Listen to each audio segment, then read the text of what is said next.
IGN's Comic-Con coverage brought to you by Death Race. In theaters August 22nd. In what way was maybe Planeterra like sort of a proving ground or a training ground for you to jump into this? Or is it sort of like an origin story all over again? Because you sort of feel like that character came of age, and is it the same for Red Sonja?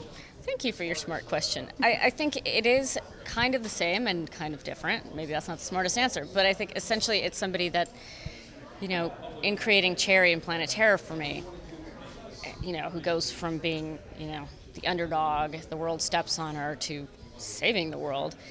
It became very difficult for me to just then look at scripts and be like, oh God, here's the girlfriend part. Oh God, here's that part. And, then I came upon this script and I just thought, wow, it's very strange for me to respond to. I mean, I would think so, just the fantasy world and all that.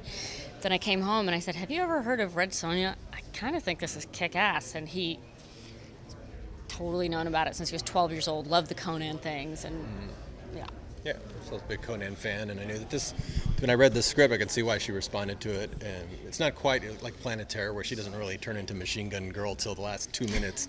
So she really she becomes Red Sonja with the red fiery hair pretty quick into it, like 12 minutes into the movie. So it's not quite the same thing. It's more of a kind of a powers thing, and then she hones her powers, so it's not I'd had my legs chewed off, so. It's a great mythology tale and a really great heroine character. So that's what we're really looking forward to. Mm-hmm.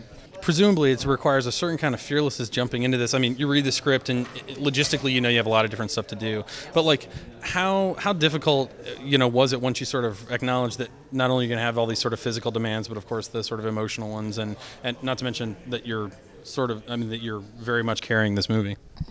I like to not think about certain things too much. I like to stick with exactly what's in front of me. What's in front of me is going to be 5 to 6 hours a day of sword fighting, horse riding, acrobatics, and free running. That I'm really excited about. That's the first thing on my plate. The acting part of it, that's not hard. I mean, it is hard when you're there, but it's not something I would think about before I was ever there, because it's not happening. But those things are equally frightening and equally exciting for me. I hate being afraid of anything. I'm terrified of heights, so I jumped out of a plane. Didn't cure me, but I did it anyway. Mm-hmm. So it's being in a movie and doing something that you haven't done before it's quite a lot like that, actually. Well, now, you're such a DIY guy. Logistically, was it just a matter that you couldn't do this yourself, or? Yeah, logistically, I owe the Weinsteins another movie directorially, so I couldn't direct this one officially, so I can only put my name on as a producer, so I'll be able to work on it. I was there for the photo shoot and worked on the posters, and I can go to the set, pick up a camera, and direct and do anything, but I'll be a very hands-on producer, but officially I won't have a director title. But I'm not going to do the regular producer route where you don't really, get your hands as dirty. This will be different. My productions will be different than that.